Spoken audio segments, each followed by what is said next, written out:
빠지는 강아지 야채 이렇게 급여하세요. 야채를 먹는다고 살이 빠질까요? 강아지가 야채를 먹어서 비만을 예방해요. 얘기하는 것은 한편으로는 잘못된 말입니다. 열심히 야채를 먹어도요, 살이 찔 수 있어요. 맞는 이야기입니다. 야채는요, 살이 찌는 야채, 살이 빠지는 야채가 있어요. 오늘은 살 빠지는 강아지 야채, 살찌는 강아지 야채에 대해서 이야기해 보려고 합니다. 자, 특히 비만한 강아지들에게 도움이 되는 야채 종류와 급여 방법과 그리고 장내 유익균과의 그런 관계까지 한번 다뤄볼게요. 자, 이 영상은요, 반려견의 건강 관리를 돕기 위한 정보로 구성되어 있으니까요, 끝까지 시청해 주세요. 저희처럼 작은 채널은 좋아요와 구독을 해주셔야지 좀 더 빠르게 정보를 만나보실 수 있습니다. 자, 살 빠지는 야채 종류는 6가지예요. 잎채소, 줄기채소, 열매채소, 회조류, 버섯류 이렇게 볼 수가 있는데요. 자, 첫 번째 잎채소죠. 자, 잎채소는 배추, 양배추, 시금치, 색사채소, 무순, 청경채 이런 것들이 잎채소입니다. 자, 특징은요, 낮은 칼로리가 있어요. 칼로리가 낮고요, 높은 섬유질의 함량이 있기 때문에 이것을 적절하게 잘 먹으면 배변 활동을 도와주고 장내 유익균을 증식시켜서 장 건강에 도움이 됩니다. 급여하는 팁은요, 배추와 양배추는 살짝 데쳐서 급여하면 소화를 더 잘할 수 있고요, 시금치는 소량으로 급여를 해야 하시고요, 생으로 주지 말고 데치는 것이 안전합니다. 두 번째는 꽃채소입니다. 브로콜리, 콜리플라워 이런 것들인데요. 자, 항산화 성분이 풍부하고요, 면역력 강화에 효과적입니다. 비만 개선뿐만 아니라 장내 염증의 완화에도 도움을 주니까요, 적절하게 급여하시면 좋은데, 브로콜리와 콜리플라워는요, 데쳐서 작은 크기로 잘라주세요. 이거를 너무 많이 먹으면 가스가 찰 수 있으니까 주의해 주셔야겠죠? 세 번째는 줄기채소, 콩나물인데요. 특징으로는 가벼운 섬유질 공급원입니다. 효과적으로 칼로리가 낮기 때문에 체중 관리에 되게 적합해요. 자, 급여하실 때는 데쳐서 소량만 급여해 주시고요, 생으로는 주지 않는 것이 좋습니다. 길쭉하게 생겼으니 애들이 호로록 할 수 없잖아요. 그러니까 짧게 잘라서 급여해 주세요.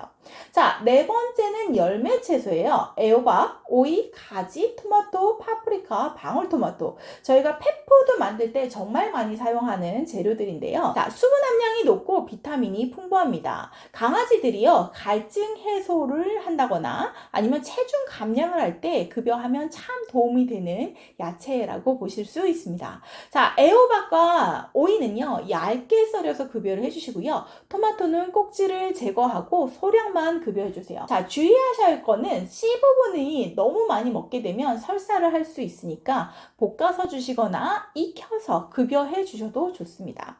자, 가지는 익혀서 제공하시고요, 생으로는 절대 주지 않도록 주의해 주세요.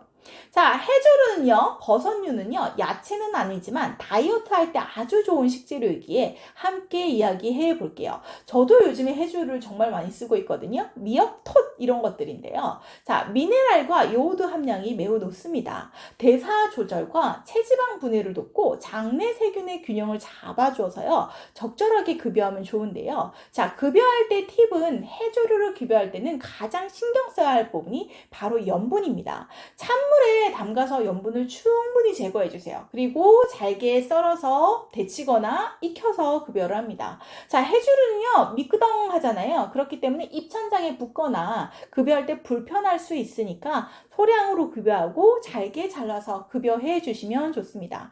자, 해조류는요, 무기질과 비타민이 풍부하고요, 영양의 불균형을 보완해 줄 수 있는 정말 좋은 식재료입니다. 적절하게 활용을 해 보시길 바랍니다. 자, 여섯 번째는 버섯류예요. 표고버섯, 느타리버섯, 새송이버섯. 베타글루칸이 풍부해서요, 면역력을 강화해 줍니다. 우리 시중에서도 쉽게 구할 수 있는 식재료 중에 하나이죠. 지방 축적을 줄이고요, 항염 효과로서 장내 환경을 개선을 시킵니다. 자, 급여하실 때는요, 반드시 익혀서 급여를 해주시고요, 생버섯은 독성을 유발할 수 있기 때문에 주의를 해주시고요. 자, 저는 개인적으로는 버섯을 칼로 자르는 것보다 손으로 쭉쭉 찢어서 활용을 하시면 고기 식감도 나고 아이들이 훨씬 더 잘 먹더라고요. 자, 그렇게 급여를 해 보시면 좋습니다.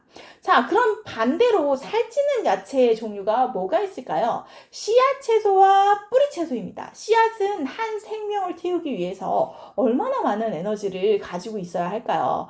뿌리는 땅에서 영양분을 끌어당겨야 되잖아요. 그러니까 생명을 유지시켜야 되잖아요. 소량으로 먹는다고 해서 살이 찌는 건 아니고요. 많이 먹으면 무리가 가겠죠. 특히 다이어트가 필요한 시기에는 이 양을 조절하는 것이 중요합니다. 자, 첫 번째 씨앗 채소예요. 콩이나 옥수수 이런 것들. 자, 콩은 식물성 단백질 중에 완벽한 식품이죠. 다이어트를 할 때는 콩 자체를 급여하는 것보다는 콩으로 만든 두부나 아니면 두부와 잎채소를 섞어가지고 포만감 있게 급여해 주시는 게 좋습니다. 자, 칼로리와 탄수화물이 높아요. 생각보다 다른 채소들보다. 그렇기 때문에 체중 증가를 유발할 수가 있고요. 옥수수 같은 경우에는 강아지가 소화하기가 어려울 수 있어요. 너무 많은 양을 주면 위장 장애를 일으킬 수 있으니까 주의를 해 주시길 바랍니다.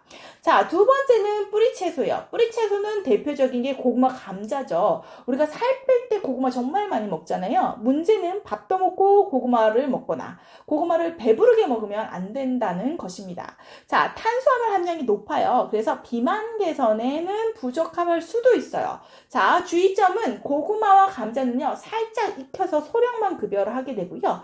과도한 섭취는 좀 피해 주시는 게 좋습니다. 자, 고구마 자체를 급여할 때는 살짝 이게 당도가 있어서 찐득찐득하죠. 그래서 이빨에 붙을 수 있고 이물질로 끼어 있을 수 있으니까 고구마를 급여한 후에는 이빨 관리, 칫솔질을 꼭 함께 해 주셔야 합니다.